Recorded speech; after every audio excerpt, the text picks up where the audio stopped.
Hello everyone, कैसे हैं आप लोग। आज इंग्लिश स्पीकिंग व राइटिंग स्किल में प्रोग्रेस के लिए, उसमें इम्प्रूवमेंट के लिए टेंसेस के वीडियोस आपको बनाकर भेज रहे थे। आज वीडियो टेंस का अंतिम वीडियो होगा।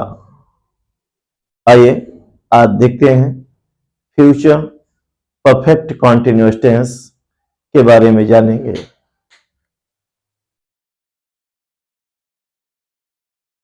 तो आइए देखते हैं कैसे पहचानेंगे फ्यूचर परफेक्ट कॉन्टिन्यूअस टेंस के सेंटेंस को।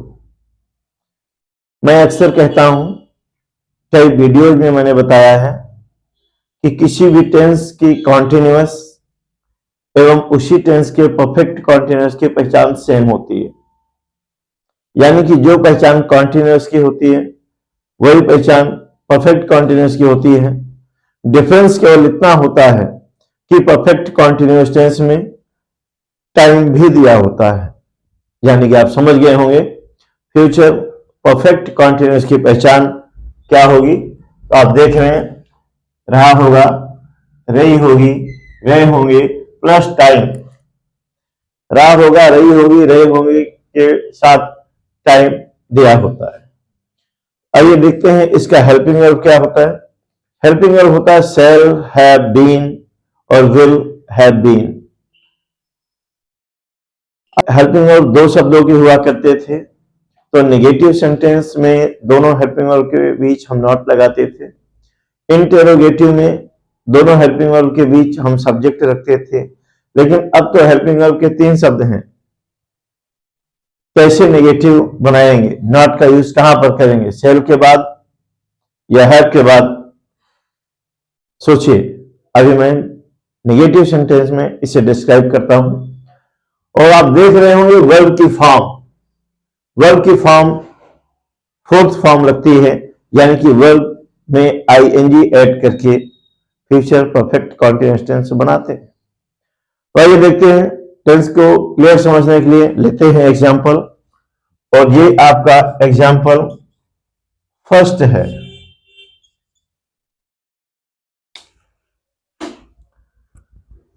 तो ये एग्जांपल फर्स्ट है, दिया है बच्चे कई दिनों से छुट्टियां मना रहे होंगे।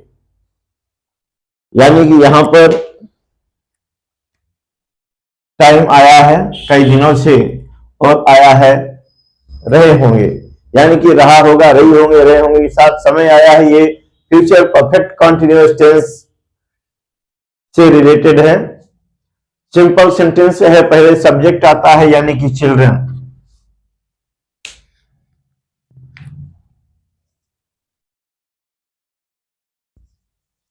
चिल्ड्रन विल हैव बीन, छुट्टी मनाना यानी कि enjoying holidays, enjoying holidays, holidays. और आपको पता है टाइम का यूज हम सेंटेंस के सबसे लास्ट में करते हैं और टाइम के पूर्व आपको सिंस या फॉर का प्रयोग करना होता है। निश्चित समय के लिए आप सिंस का यूज करते हैं और अनिश्चित समय के लिए फॉर का। निश्चित समय क्या होता है, मैंने पिछले वीडियोज में बताया है। दिन का नाम, महीने का नाम, वर्ष क्रमांक सहित, यानी कि 1276, 1995, 2025, ऐसे वर्ष क्रमांक सहित सुबह, दोपहर, शाम, रात, बजे, यानी कि 4 बजे, 2 बजे, 6 बजे, 12 बजे, ये सब निश्चित समय होता है। इसके अलावा अनिश्चित समय होता है। तो यहां तो अनिश्चित समय है और अनिश्चित समय के पूर्व आप फॉर का यूज करते हैं, फॉर मैनी डेज।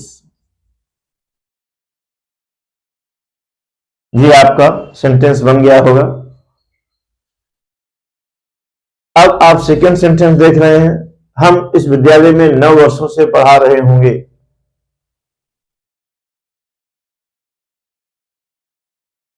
यानी कि यहां भी आया है रहे होंगे और प्लस टाइम आया है 9 वर्ष।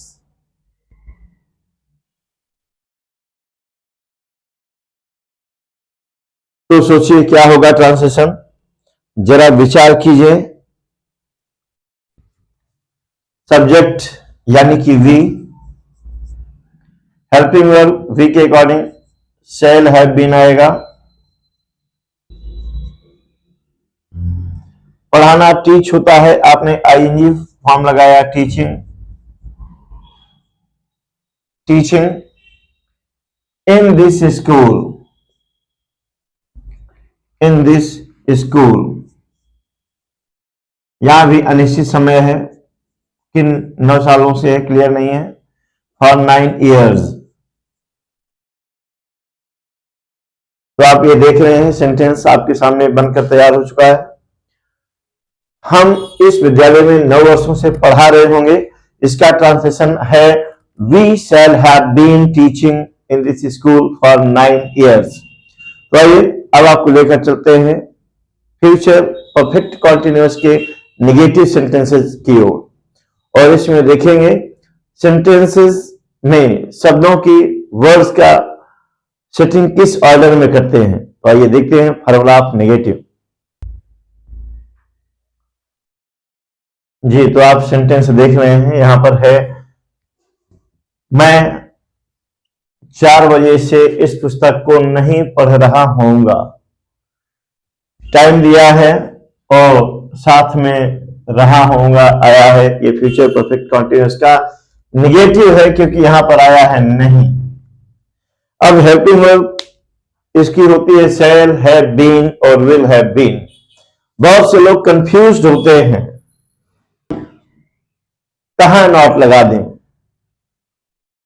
हैव बीन के बाद लगाएं या हैव के बाद लगाएं या शैल के बाद लगाएं। तो जी, अब आपको इस वीडियो देखने के बाद, पढ़ने के बाद ऐसा कोई डाउट नहीं रह जाएगा। याद रहे हैव बीन कभी एक दूसरे से अलग नहीं होते, यानी कि आप समझ गए होंगे नॉट कहां लगेगा। नॉट लगेगा शैल या विल के बाद। आइए मैं फार्मूला ऑफ नेगेटिव आपको पहले लिख के दिखाता हूं। फार्मूला ऑफ नेगेटिव है, आप देख रहे होंगे, सब्जेक्ट प्लस शैल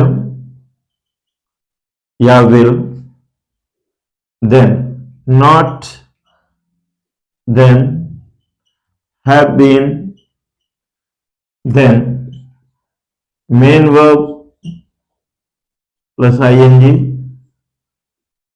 plus object plus others plus since या फार, सिंस या फार, और लास्ट में टाइम। आपको इस फार्मूले को फॉलो करना है और आपका सेंटेंस बन चुका होगा। तो आप देख रहे हैं ये फार्मूला है, फार्मूला ऑफ नेगेटिव सेंटेंस का। ये है क्या, ये फार्मूला आपको बता रहा है कि नेगेटिव सेंटेंस को किस ऑर्डर में रखते हैं। नेगेटिव सेंटेंस, तो आइए इसी फार्मूले को फॉलो करके हम इस सेंटेंस का ट्रांसलेशन करते हैं। तो आप देख रहे हैं सबसे पहले है सब्जेक्ट और इसका सब्जेक्ट है आई। उसके बाद सब्जेक्ट के अकॉर्डिंग शैल या विल लगाते हैं, चूंकि आई है तो शैल लगता है। फिर आएगा नॉट, देन हैव बीन, उसके बाद आएगा मेन वर्ब। मेन वर्ब है पढ़ना, यानी कि रीडिंग, और ऑब्जेक्ट है, सोचिए हम कैसे पहचानते हैं कि कौन सा शब्द ऑब्जेक्ट है। आपको मैंने ऑब्जेक्ट को आइडेंटिफाई करने के विषय में कई बार बताया है कि ऐसा शब्द जिसके बाद या तो को लिखा हो या को ना लिखा हो तो को का सेंस जाएगा। ऐसा शब्द जिसके बाद को का सेंस जाएगा या को लिखा होगा वो शब्द ही ऑब्जेक्ट होता है। यानी कि आप समझ रहे होंगे इस पुस्तक के बाद को आया है, यानी कि पूरा ऑब्जेक्ट यही है। तो कोई दिक्कत नहीं, आप ऑब्जेक्ट लिख रहे हैं, reading this book, reading this book. Otherwise इसमें है नहीं, टाइम है, टाइम चूंकि सर्टेन टाइम है, निश्चित समय है, 4 बजे है, निश्चित समय है, तो ऑप्शन से लगाएंगे सिंस 4 o'clock। बस इस फार्मूले को आपको फॉलो करना है और आपके सेंटेंस चुटकियों में बन जाएंगे। ये फार्मूले आपको याद होना चाहिए, बेहद सिंपल फार्मूला है। और यदि आप इजली ये फार्मूले और नोट्स याद रखते हैं, जो भी बताए गए अन्य टेंसेस के वीडियोज में भी, तो आप इजली ट्रांसलेशन कर पाएंगे, कॉम्प्रिहेंशन के लिए पैसेज समझ पाएंगे, आपकी राइटिंग स्किल में निखार आएगा। तो ऊपर आना चाहिए, यहां लिखे जी। तो आप देख रहे हैं यहां पर 2 सेंटेंसेस हैं और ये इंटेरोगेटिव सेंटेंस से रिलेटेड है, क्योंकि इन दोनों सेंटेंसेस में क्वेश्चन किया गया है, प्रश्न पूछा गया है। और चूंकि लास्ट में रहा होगा, रही होगी आया है, प्लस टाइम आया है, इसलिए ये फ्यूचर परफेक्ट कंटीन्यूअस टेंस के हैं।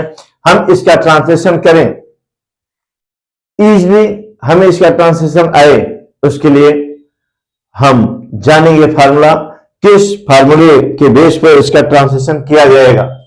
आपको मैंने पहले भी अन्य टेंसेस में बताया है, क्योंकि यहां पर हेल्पिंग वर्ब के 3 शब्द यूज होते हैं, तो इसलिए बहुत ही जागरूकता की जरूरत है फार्मूला फॉलो करने के लिए जी। तो आप देख रहे हैं, सबसे पहले हम मेंशन करते हैं क्वेश्चन वर्ड,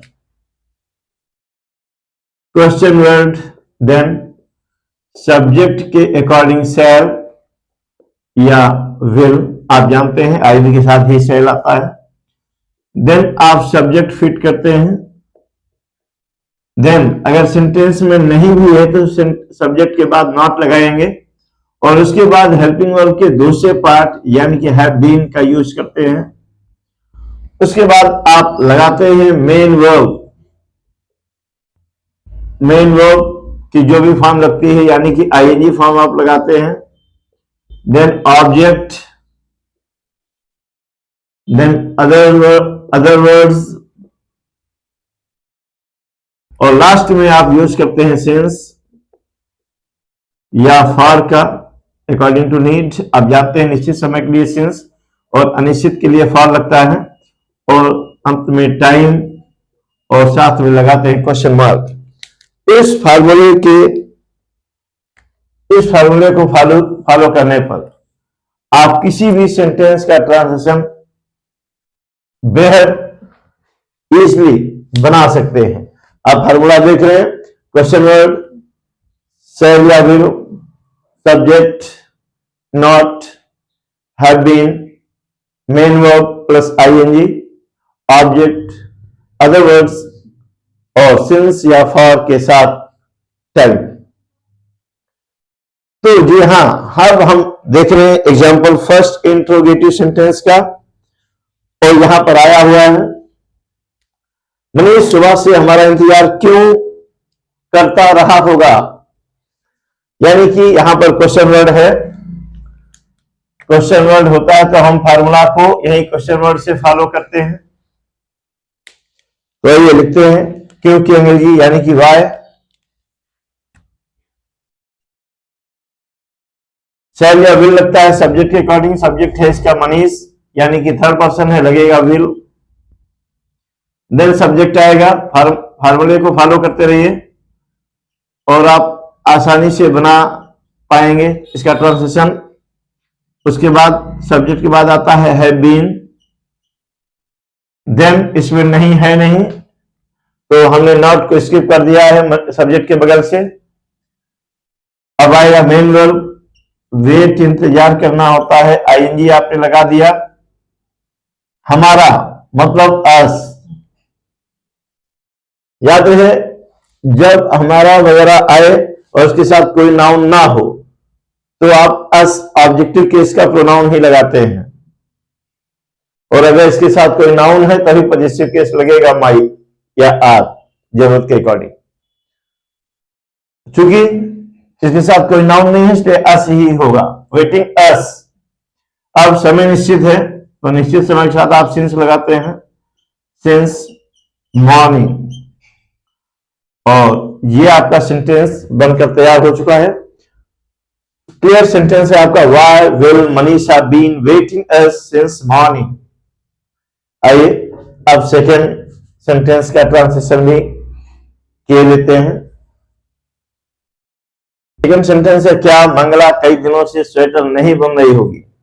यानी कि जब हिंदी सेंटेंस की स्टार्टिंग ही क्या से होती है तो फार्मूला आप कहां से फॉलो करते हैं? जी, फार्मूला आपको उस स्थिति में फॉलो करना होता है क्वेश्चन वर्ड के बाद, यानी कि हेल्पिंग वर्ब से। भाई क्या आया है, हम सेल विल लगाएंगे अकॉर्डिंग टू सब्जेक्ट। सब्जेक्ट है मंगला, यानी कि विल ही लगेगा, विल स्टार्टिंग में आ गया। देन सब्जेक्ट रखेंगे मंगला,